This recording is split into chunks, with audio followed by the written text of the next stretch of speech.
hated them. I left public education, and now I have to realize it was 10 years ago. It was in 2013. And I've been solo on my own ever since. Oh, that's so great. Well, I have a few more questions about your business before we kind of roll up our sleeves and get some, good nuggets of advice from you. So when you first started your business, I heard from before it's a, referral-based business, but did you start off with like a niche of wanting to work with the students or with the parents? How did you kind of begin, the first steps into being an entrepreneur and making a living from this? I had I think, advantage as a life coach, because as a life coach, it's hard to break in. And as you're pointing out, Marcy, finding your niche. And the Coaching Center of Vermont was organized and designed by a woman who really had a vision for coaches supporting one another, especially as they were starting out in business. So joining the coaching center was huge. And because of my background in education, my focus initially was in bringing a coach approach to leadership and my MePower program into schools with adults, with administrators and teachers. That was my launching pad. And from there, teachers directly bringing this MePower program to kids. And then I began teaching after school caregivers. And then I thought back to my multiple years, 30 years as a parent educator, Dreiker's Adlerian psychology, and thought, whoa, putting my MePower program together with that, how powerful would that be? And began coaching parents. And by the way, all along had been coaching women, and that just simply happened. Great. I mean, it just kind of, it's like, it makes like a logical progression. Like it seems to me, and then to be able to be free to serve your demographic in the way you want to, because you are your own employer. So you can kind of make those priorities. Tell me a little bit more about the MePower program and how, what that's all about. Well, if I may say so myself, it's great. And part of the reason, excuse me, that it's great is because it's for all ages. As you said earlier, Marcy, Allison, when you were reading about me, I designed it initially for kids because I wanted all kids to know you have power too. And as you noted, I was working with 10-year-olds at that time. They're concrete thinkers. So I had to take this abstract concept and make it concrete, and it worked. Well, I tell you, it works equally well with teens, young adults, and parents. So it's ageless. And you know what? It's simple. It really is. And again, remember, I created it for 10-year-olds. So there's an ABC: assert, beliefs, and courage. Assert, I have to share that I was teaching what we all know: stand up for yourself and others, until one day after guidance class, a third grader trotted up to me and she said, Ms. Chisholm, there's another definition of assert. And I looked at her and I said, what's that? And she said, listening to your heart and being your true self. And I said, yes, it is. And I had already been teaching that MePower comes from the heart. The B is beliefs, your values. Oh, that's the fuel of our personal power. When we're anchored in our values, even though we're nervous, even though we may be scared in that situation, we care about it. It's our conviction. We're going to move. And we're also going to move because of the C, courage. And as Brené Brown reinforces, there is not courage without nervousness or fear, unease. So ABC. And then finally, there's the 1, 2, 3. And again, I credit one of the elementary students came to me after recess and said, Ms. Chisholm, I know I have MePower, but when Emily is picking on my friend, my brain freezes. And I looked at him. I said, thank you. I'm going to think about that. We all know what he meant by that. We're in that, oh my God, what do? I don't know what to do here. And I created a 1, 2, 3 process for how now I teach the brain part, getting out of our amygdala and shifting more into our prefrontal cortex. That's when we can plug into our hearts and take action. I love the principles as they kind of unfolded through the views of the children, because often like children do, they know so much more than we give them credit for. And if we actually allow ourselves to listen, it reminds us of the simple principles. You know, our moms, Allison and I as sisters, we always have like our mom, she used to read the book, and she was an educator as well, but everything I ever needed to know, I learned in kindergarten. Do you remember that book? Oh, I absolutely. Yeah, that was always one of my favorite books. I remember her showing that as like a great leadership book. Well, I appreciate your acknowledging the wisdom of children, because quite frankly, when I began working in that elementary school, here's what I taught about MePower. I learned more and more from the kids. They would drop these nuggets, and I would look at the teacher or someone and say, write that down. Mm-hmm. And when I left the school, I met with each of the kids that I had learned from and thanked them once again for what they had taught me. Mm. Yeah, they're great. Well, thank you for sharing all that information. Now, you mentioned with the 1, 2, 3, and you use more of the brain.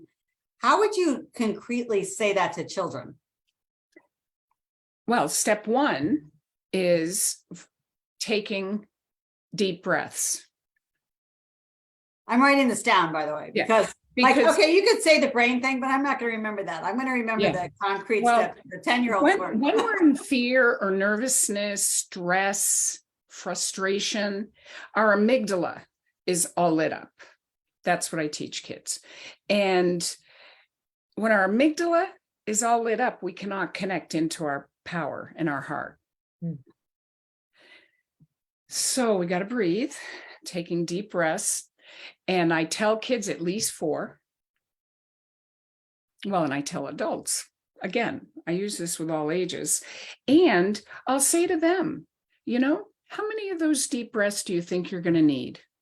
And I've once had a boy in a very stressful situation, and he was planning ahead how he was going to handle it next time. And he looked at me and he said, 14. And I said, whoa, that's a stressful situation. He said, it is. Then that was Deb.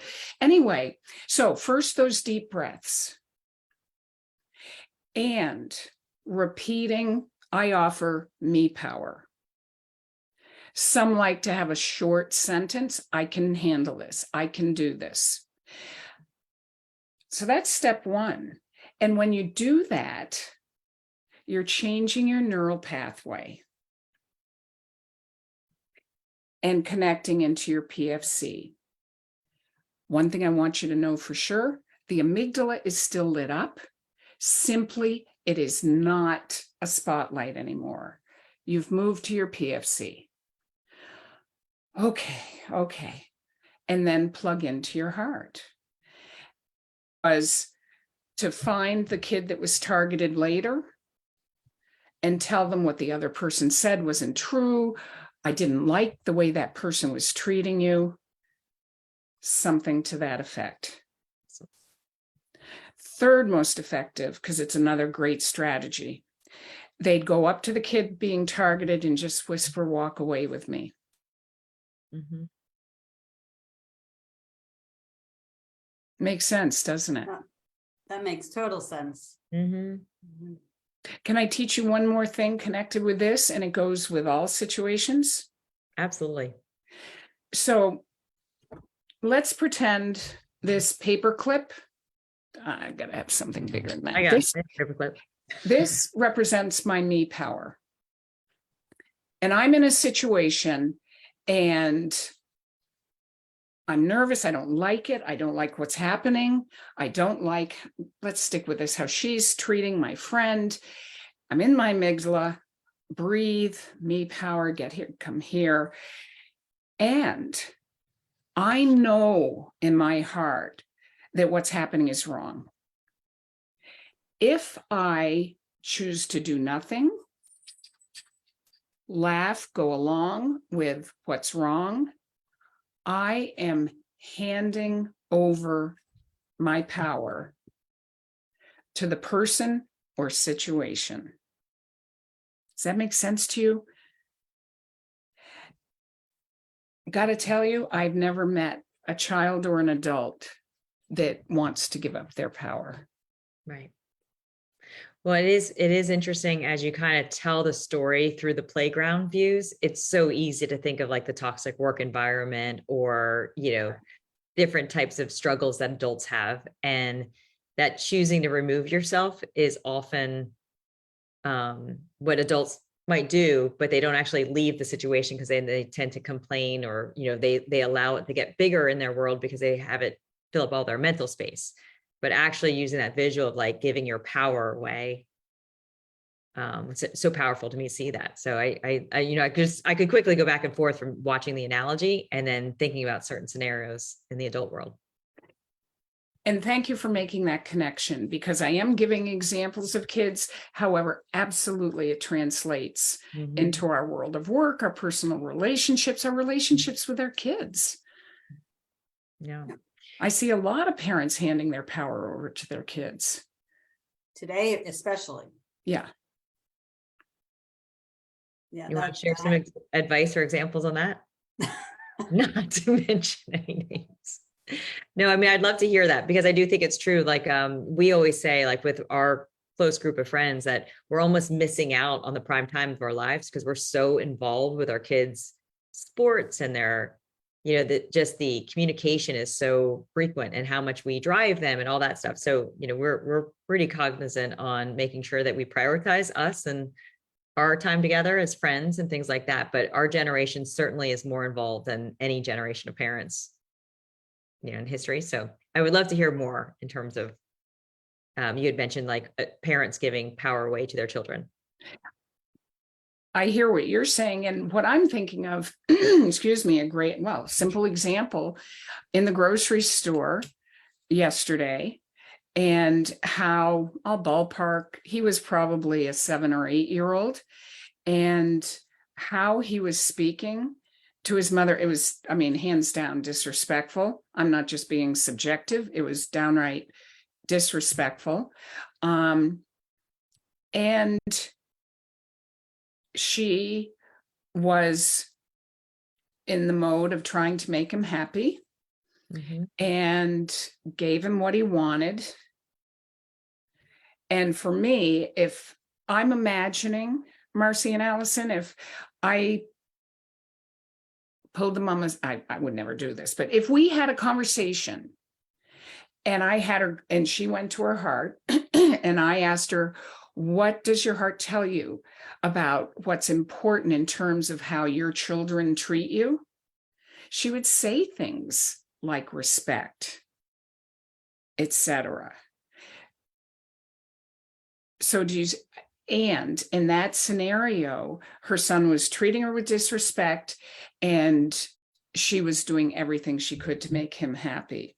Now, I know grocery stores, people around, yet it still is a situation of handing over power. Yeah, I'm envisioning that envelope that you just had, handing it over. That's what, I work with adult children. I work with freshmen and sophomore college students, which are basically considered adult children. And a lot of them, that they're insecure in the sense that they don't know the world. And yet they feel, some of them are, consider themselves, they act entitled because they have been handed that power. But, as Peter Parker says, with great power comes great responsibility. Really. And if you don't teach the responsibility, then the power is meaningless. Absolutely. Great way of saying it. And I'm all about empowerment and developmentally. For lack of a better word, I'm going to say that there are appropriate ways that we give power to our kids. Mhm. Yet when it comes down to relationship and how we are in relationship, that goes to values. And as a parent, what are your values about how you show up, who you want to be as a parent? And I don't focus it necessarily directly on relationships with individual kids in the family, but rather, what are your values for who you are as a family together? Mm-hmm. And that is something that is done with the whole family, not just the parents. And they make virtually every family has made a poster. And I tell them, always leave space. New things may come up. And the feedback has been amazing just about every time in terms of when the parents sat down and did that with their family, just simply the conversations they had with each other about what was important to them in their family, about how we treat each other, who we are together, etc. Yeah.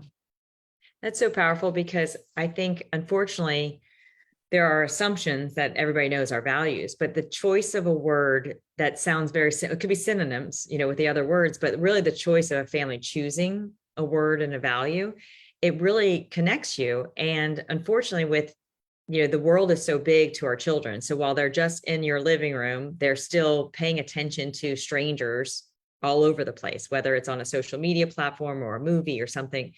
So it really is something to do, like, to be thoughtful and purposeful, to be like, hey, let's do a project for us, and who are we, like, reunite them. And I could see how it could really help people make sure, like, all right, am I living up to that? Like, if it's portrayed, you can look at it and be like, okay, are we on a regular basis, is our action aligned to our values? And how does that show up? Like, how can we be courageous? I'm using that from the sea, but like, if courageous is one of your family values, like, did you take a risk today? Did you try out for a sport? Did you stand up to the bully? Like, how were you courageous today? It's such a neat question to ask if that's a family value. Yes, that would be awesome, wouldn't it? Mm-hmm. And it does put it out there front and center. Yeah, absolutely. Well, and it holds the parents accountable too. Mm-hmm. I think of the Italian mom who hair trigger, and one of her values relative to who she was as a parent was to be loving and respectful. And she came to grips with, whoa, I know I grew up this way. This is how we are. And it's not how I want to be in my relationship with my kids. And her learning to breathe and go to the bathroom and close the door and talk to herself in the mirror and just keep reminding herself of what she cared about. Yeah. Then going back to particularly her son, he knew her triggers. Yeah. That's wonderful. And that's about values. Mm-hmm. That's great. So Deb, if we have referrals, or if somebody that's watching today's show want to reach out to you, do you work online and in person, or? Just online now. Oh, just online. Okay, great. Yep. So that you can service everyone. And then who's the ideal client? Is it the whole family? You mentioned at one point, like the mom, help me understand the right type of fit, or how your process starts, because I have a feeling we're going to have some referrals for you. I definitely want to work with the parent or parents in the home. Mm-hmm. Single parent, mom, dad, everybody involved. And as you asked earlier, Marcy, do I work more with kids? The parents are directly my clients. However, one of the advantages that has turned up with doing my sessions on Zoom, parents will say, well, I wonder what the kids think about that, and call the kids in. I've loved it. And in one scenario, a mother was talking about something that had occurred. She wanted to bounce off me, how she'd handled it, blah, blah. Oh, and it was something with her daughter. Didn't her daughter show up and tell her mother, Mom, I don't like that you're talking about that. And I piped in and said, Sammy, that's MePower. She looked at me and I said, and I'll tell you why. You were clear, you were respectful, and you let your mom know that you're upset about this. Her mom pulled away, and Sammy and I had a great conversation about the scenario. So it really has been great to be on Zoom. I could imagine. Yeah, that sounds great. Well, if somebody wanted to get in touch with you, what's the best approach? How can we find you? Email. And that would be Deb at debchisholm.com. Wonderful. Well, Deb, this has been such a great conversation on behalf of my sister, Allison, and me. We want to say thank you for sharing your insight and telling some stories I know I'll hold on to, and teaching us a little bit about how you do your work in the MePower. And so it was lovely to meet you, and thank you so much for today. Thank you both. And to everyone else, thank you for tuning in, and we'll see you again next week.